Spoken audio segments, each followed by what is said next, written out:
starts out with ranked heavyweights as the first Dude, fight. I mean, right? What more can you ask for, right? I mean, Ciryl Gane, which I'm pretty sure it's Gane, not Gane, as John Anik, went back and forth and back and forth and back and forth on. I know Anik. For those that don't know what we're talking about, Anik made this like super insightful like Instagram post that shows like how they get the name pronunciations. Like the fighters actually send like an audio of them saying their own name so that like they know how to pronounce it, which I think is a phenomenal idea. It's the best idea for sure, because like who knows their name better than them.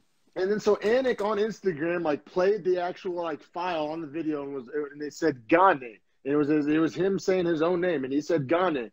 Yeah, like Ciryl Gane. So I'm gonna call him Gane. And then when the fight started, he like bailed. He didn't follow through. He got cold feet. I was like probably more disappointed than I should have been. I was like, my man, I thought that post was so cool. And then it comes time and you didn't even do it. So I don't know if you got some new information or what. I'm going to say Gane because I'm not going to welch out like Anik did. But yeah. So, yeah, Ciryl Gane, ranked 14, looking for, I believe, his second fight in the UFC, even though he's been signed for about 18 months. They just can't. 4 fights fall out, right? Yeah, literally in the last year, 4 fights, whether it be injury, COVID, all kinds of crazy shit. Can't hold that against him, you know what I mean? Really not his fault. I thought there might be a little bit of rust because he had been, training in and out of camp so much, but man, it didn't look like it because he was fighting Junior Dos Santos. I had Gane at minus 455. Yep, that's what I And had. Dos Santos at plus 355. Yep. Perfect. And JDS still holds the number 7 ranking in the division. So this is a really, really impactful fight for Gane here. It really is. It JDS, really is. coming into this fight, had lost his last 3 by KO. And I think there's this thing with heavyweights, and tell me if I'm wrong or if you disagree, Okay. but there's a thing with heavyweights where they get to a certain point and all they have is their power. They have none of their other skills. They've all deteriorated to a point where they're not really where they should be, but they still have this crazy power in their hands, so they can knock challengers out, but essentially it doesn't happen. And then my second part of that theory is when you see these old heavyweights take 2 KOs in a row, it's going to be a string of KOs from there on out. Yeah. Well, I'm a big, just knowing what I know about concussions and things like that from playing football and stuff. Like I've seen it in football a million times. Like you either get concussions or you don't. Like, and I know fighting is different, but like once a guy starts getting them, they keep getting them. And then like Luke Kuechly is a perfect example for big NFL fans that follow us. Like, can't avoid it. Yeah, there's certain guys that are just like, I don't know. It's like, but in fighting, the term I guess is like softens the chin, right? That's what they say. Like over time, like multiple knockouts, you go out easier. That's like conventional fight wisdom. Kind of, I don't know the exact science behind it, but it seems to hold true in a lot of instances. Right. I mean, it absolutely is true, I think. And that's why, and I talked about this, I think last week. I know it was in the preview.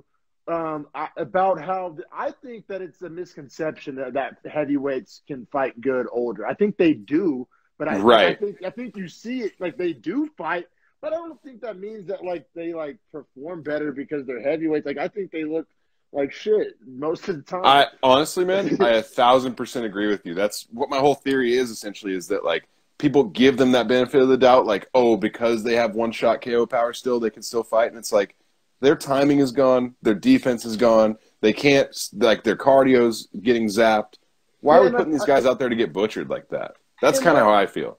And low-key, I feel like DC kind of talks out both sides of his neck on this subject. He does. Yeah, he does. Because he'll be like, he'll say the generic, corny, like, thing of, like, oh, heavyweights fight good in their 40s. And then he'll come out like the very next sentence and be like, oh, man, by the time I was, at 38, my reaction time was dog shit. Yeah, he consistently says, for anyone that wants to find proof, it's on his show with Helwani. All the time he talks about in his last fight with Stipe, a lot of those shots don't land if he's 36, 37. He says but now it, he's like, 40. all the time. Yeah, like it's almost like his crutch to defend why he lost. Shout out, DC. John Jones, best of all time. But, like, he's not wrong when he says that. Like, he is being truthful, and that's accurate, that your reaction time does slow. Your muscle response lowers. Like, you're just not as explosive. And your chin softens. But then he'll come out and be like, oh, but these guys, they're older, but they're heavyweights, Right, like heavyweights can still bang, and it's like, okay, great. Like they still have power to throw because they weigh 250 pounds, but you just gave me a whole litany of reasons why they shouldn't be fighting. So which is it? Yeah, it's like if you have an old, shitty, like, pickup truck that, like, barely runs, that looks like fucking Mater from Cars, but, like, you can still, like, crash it into something. Like, Yeah. Like, it doesn't mean that it's, like, that's a good truck. But yeah, man, anyway, this fight was more about Gane than it was about Dos Santos. And I honestly, I'll go ahead and say it. Dos Santos shouldn't have really been ranked 7 after 3 knockouts. No, 3 KO losses? Like, what the fuck are we talking about? That's purely name and cachet and trying to sell tickets back when you could sell tickets. But, like, you know what I'm saying? That's what that reeks of to me. I don't really like that. But best case scenario for Gane, right? Because it's like you get to fight the number 7 without fighting the body of a number 7 ranked. Right. I don't, like, for Ciryl, this is the best possible fight they could give him. It's a guy that is on his deathbed on his way out. Like, essentially, they put JDS on a stretcher and we're, like, carrying him out. And they're like, you want to hit him one more time for this ranking? And he was like, yeah, I do want to do that. Like, that's how it felt to me, man. This felt like – and, like, JDS's attitude coming into the fight, this was one of my parlay picks was actually Gane by a finish, right? Not even to win, but he actually had to finish him. And I was – ultra confident about that pick. Ultra confident. That's how this fight was going to go down. Like you just knew it. You just knew it. That's how this fight was going to go down. Yeah, man. I mean, so yeah, but and also I don't have issue like how we keep saying this is a dream, fight for like a perfect fight to give Gane. I think after having 4 fights fall out, he kind of deserves that. He earned it. Yeah, he's put in 4 camps, 5 now. Like, give him a fight that's meaningful. So yeah, I'm all for it on all fronts, really, besides the JDS front. But fuck it, you know what I'm saying? Okay, so this fight, Gane, spoiler alert, wins by TKO in the second round. But there's a lot to get into within that, right? Because the first round, a lot of kicks, a lot of keeping the distance. JDS looks slow as fuck in the first round. It's obviously embarrassing. 10-9 Gane. There's no questions, I don't think. Did you score it for Gane? Of course. But, man, I want to say, and this gets thrown around way too much, but this is like an actual example of it. Gane is a heavyweight that moves like a middleweight. And like they say, bro, he reminds me of Ngannou. Here, I tell everyone he's like a small Ngannou that has better footwork. And people look at me like I'm crazy when I say that, but like you could see it, right? I thought he was way more like technical. Like with you know what? He might be closer to Overeem. He might be closer to Overeem than Ngannou. Yeah, the kicks, because I don't think Ngannou's like throwing kicks like that. That's a good point. But because like that's what I have in my notes was that in round 1, Gane in a way kind of pointed him with kicks. Right. Which how often do you see that from a heavyweight? Like never. Like he completely felt out the style. It was masterful, honestly. And like the bounce in his feet, you don't see from heavyweights. Like I said, if I hear one more fat fuck say that he moves like a middleweight, I'm gonna fucking lose it. But like Gane has abs. Like he literally looks like a fucking he's Under Armour like mannequin or some shit. He's shredded. That's why he reminds me of like an Overeem or an Ngannou is because like you're right. He is like built to be. I think he weighs 245 roughly. I think. There you go. So like he's not cutting weight. Not cutting, and he is built to be that size. Like he's a K1 Grand Prix champion, so he's probably just like Overeem. I don't know why I didn't think of that sooner, but yeah, man, like he's physically built to be a heavyweight. Like he's a real heavyweight. He doesn't add weight. He doesn't get swole and be short. Like he's a big dude, and that's where he would fight no matter what. He could never make 205. Yeah, he has abs without cutting weight. Like as a heavyweight. Like what do you want from him? What do you want from him? You know what I mean? Yeah, no, genetic freak for sure. Like he's a linebacker in the NFL, essentially. Yeah, definitely. But the thing that's crazy is, I mean, how often do we see a guy with these, great physiques come in and just try to, brute force it or swing for the fences? He was like a point fighter. He was like super uber technical and patient and like just willing to, sit on the outside and tap him up all day. But then, in round 2, let's get to what some may call controversial. So that's perfect. I'm so happy you said it just like that because people say it's controversial. For me, it's not at all. No, because all right. So what we're getting at, there was like a sequence where he like landed and they're in a clinch. He has his head in a clinch, right, and he has his elbow lined up and he's about to throw it. Just sorry to set the scene for you. No, but even before that, he had JDS hurt from a stiff ass jab. Like that jab was stiff. Yeah, so he was already wobbly, and then exactly what you just said took place. And then he lands this bow to what I deem maybe like right here. Like I would say right behind the ear, but that's legal. Like he touched the ear with the elbow. It just the final point of contact was maybe there. And it's JDS's fault because JDS did this. That's my whole point is that JDS literally turned his head to try and make it the back of his head. Like it's not how it works. You can't do that. You can't. That's not how it works. Exactly. That's like if I'm like a blitzing linebacker, I literally run and just throw my back at a lineman trying to get a block in the back penalty. Like you're not getting that call. You know what I'm saying? Like, like if you spun your back and then fell forward, like it's not soccer, man. You don't get to flop. Yeah. So I mean, I'll say it was scary. Like when you saw like the head like reverberate off the elbow, it was a massive elbow to the side of the head. And his whole forearm landed. Down. I mean, his whole forearm landed. Like it was a super clean elbow that he posed and had the back of the other side of his face so he could pull into. Yeah, I mean, it was a tough elbow. And when someone weighs 245, Jack 245. No, it was gnarly. That knocks out almost any human being, much less an old guy like Dos Santos.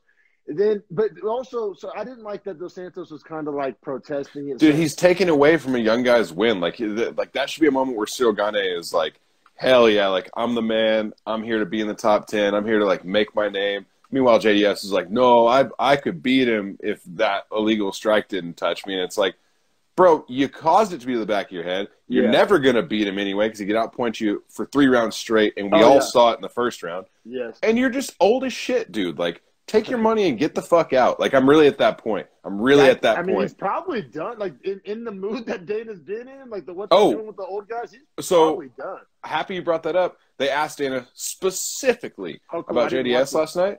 They asked him specifically, with those cuts, you think JDS is one of those guys? And then they caveated that with his 4 knockout losses. And Dana White said, I don't want to see JDS fight again. I won't let him. So he's done. He's done? UFC done. Yeah, I mean, honestly, I'm all for it. I'm all for it, man. Like, it's like nobody's trying to watch Brett Favre. You know what I'm saying? No, dude, that's a wisp of dust in the backfield. Like, why do I want to watch that? I feel bad when he gets sacked.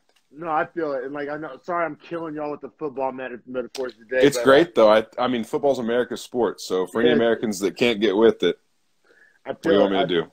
I feel you. What can you do, man? But, yeah, Gane. So, I mean, Gane, his next fight, the matchmaking on that's going to be crazy interesting because we all know heavyweight isn't that deep and it's, like, set up for fast ascensions. And we all know, like, and then there's, like, he just beat number 7. I know who you give him. Who? Probably Walt Harris. He probably gets ranked in front of Walt Harris from this win, and they're probably like, he's probably 9, Walt Harris probably 11, and then you test him with a guy that's not necessarily as old, but doesn't have as much of a name, but presents more of a threat, and you make sure he solidifies his position. Then you give him a top 5, beats the top 5. So you don't think he jumps to top 5 because that's where I was gonna go. Maybe I'm hot taking it, but I was gonna go top 5. I mean, if you beat 7 convincingly as fuck, even though it's kind of a questionable 7. But you can't factor that in, I feel like, in the matchmaking. Like, you got to treat that 7 like it's real for the sake of, like... Yeah, but, oh, man, it's so true. And Mick Maynard does the matchmaking for 205 heavyweight, 125, 135, and then Sean Shelby gets everything in between. So this is going to be a Mick Maynard special, but... Yeah, I mean, they don't have a lot of blood in the heavyweights. That's what I'm saying. He'll probably end up getting, like, an Overeem, who's, like, number 5, I think. And him and Overeem are going to have a fucking war. That's going to be a sick fight. I will be. Yeah, like he's like fighting like an older version of himself. Exactly. Yeah, no, that's cool, man. I'd be here for that. But I mean, so yeah, Gane, exciting heavyweight, and I mean, I feel like they're kind of overhyping how young he is. That like he's 30. I mean, I'm not saying he's old, but like they act like he's like Chase Hooper. Like I don't know. Well, dude, I guess. You know what? This brings us. It's all about the heavyweight division. It's literally about the division in which he fights. It's disgusting because you could have a heavyweight at 26 maul all the other heavyweights. Like that doesn't matter, right? Because I think at 25, most men are like really physically developed and they're there. They may not be mentally there, but physically, you're going to be as good as you want to be. And if you have a heavyweight, you can finish somebody. So at that point, it kind of like becomes irrelevant. Like, but yeah, I feel you, man. So I mean, I'm excited about Gane. Like I said, I mean, we'll see, man. We'll see. Like I feel like we didn't learn. I mean, we learned that he has very crisp striking, but like I said, who he was fighting and like I don't know. We'll see. I don't think that fight was supposed to be the fight that tells us if he's the real deal. I feel like I'm still kind of like I need one more. Like I'm not. So I mean, obviously he's good, but so let's talk about this real fast. Who is ahead of him from 6th to champion at heavyweight? It's going to be Blades, Lewis, Volkov, Rosenstruik, Stipe. The winner, do they Overeem. give the winner That's Blades probably them. Lewis? No, dude, because the winner of Blades Lewis has to get a title shot. Those guys are too high up. But but the loser, you could give him Volkov. Volkov would be super interesting because Volkov's 6'5", tall Russian, not really stacked out like that. Obviously, he's been beaten by Derek Lewis, but won most of that fight based on point fighting him. I think that might be the matchup. 2 heavyweight point fighters, that'd be crazy. Right, that'd be Probably crazy. Turn into a brawl. Yeah, honestly, like you might get him to start throwing hard in the 3rd round. That's a good fight. I like that fight. Let's get to next to our